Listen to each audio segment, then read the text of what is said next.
Wonder Woman, directed by Patty Jenkins, stars Gal Gadot, or Gal Gadot, I'm still not sure how it's pronounced, let's just say Gal Gadot.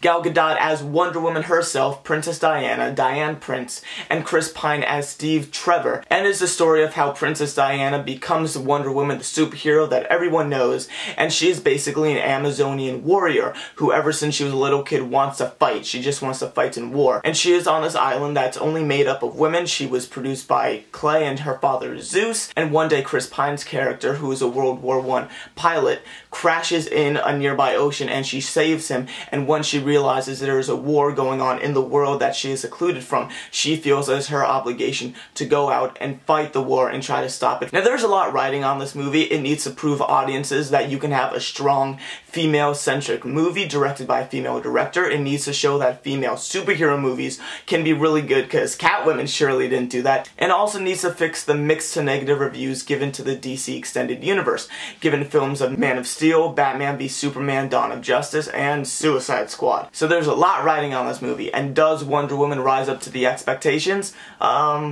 Yeah, it kinda does. And I'm happy to say that Wonder Woman is an extremely impressive movie. First out of the gate, Gal Gadot. She is incredible in this. One thing I really liked about her is that since this is a prequel to Batman v Superman, which we first saw her, in that movie she seems tired, old, she's seen a lot of stuff. I love how in this one, which takes place 100 years before the events of Batman Superman, you see since this is her first adventure in the real world, she has some sort of innocence to her, like she's naive, she doesn't really know the true horror of war. And I really like that about her character. All she wants to do is just help people, and she realizes that she can't help everyone by the end of the movie. And I really like how it brings some strong emotion to her character. Chris Pine also is really good as Steve Trevor. He plays a World War I pilot. He doesn't know initially on the island what's happening, which produces some great comedy. And over the course of the movie, they create a great relationship together, having great comedic chemistry and also just relationship chemistry. And by the end of the movie, you're really invested in the two characters. One thing I really like about Chris Pine's character is that even though he is the man's sidekick, he isn't put as the man in distress that Wonder Woman has to save all the time.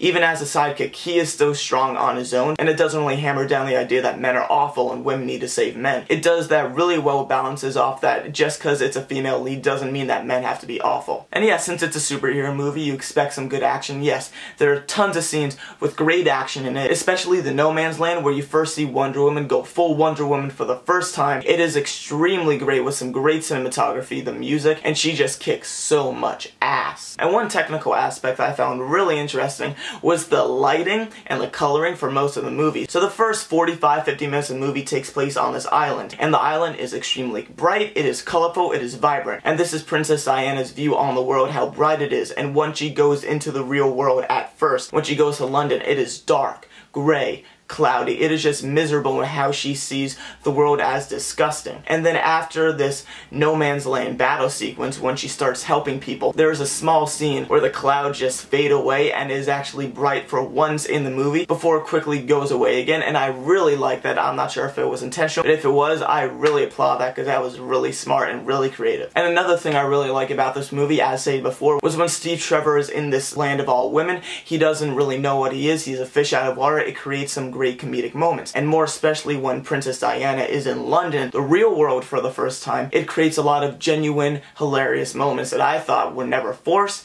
She played them off really well, and I really like that about this movie. But yeah, like every other movie, it's not perfect. Wonder Woman is far from a perfect movie. It has some problems. One thing that really bothered me about this movie, which really shouldn't, is some of the visuals. While some visuals were great, a lot of the visuals during the action scenes, whenever the warriors jumped, especially Princess Diana, whenever they jumped or moved very fast, they looked really rubbery. I don't know why. In 2017, I feel like we shouldn't have this problem, especially when they're shooting arrows in slow motion or throwing knives. It just seems so fake, and I don't know what happened, but it wasn't really convincing, and it was kind of distracting. Another pseudo problem about this movie is that it is almost 2.5 hours. It's a little bit shorter, but at times this movie does feel 2.5 hours, and yes, it does have a lot to put in, because it has to explain who Princess Diana is, her background, and everything thing throughout the movie. And it does kind of drag a little bit in a few areas, but most of the time it does pick up. One of my major nitpicks about the movie is the ending, the final scene. For some reason, this DC movie, it does have to have a big finale, and in this finale, it kind of takes this whole World War I dreary tone, which was realistic, into something more Wonder Woman-esque, and it didn't really fit the flow of the whole movie, but you saw it coming, but in the end, you didn't really feel like it fit with the entire movie, and it was just kind of distracting. And I feel like the setup of the movie was completely unnecessary. It just added 2 extra minutes onto its runtime to set the movie in more modern times to show where they are in the Justice League universe. It wasn't really necessary, and I felt like they could have easily done the movie without it, because the whole movie is a story within a story. And even with that story within a story, there are times when there's a story within that story. So you think, is this a story within a story within a story?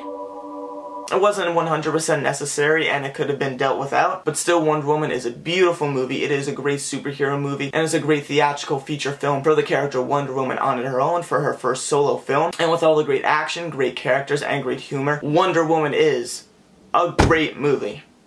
So that's Wonder Woman. Have you seen the movie? Have you not seen the movie? Whatever you think, you could put down in the comments below, and that's it for now. See you next time.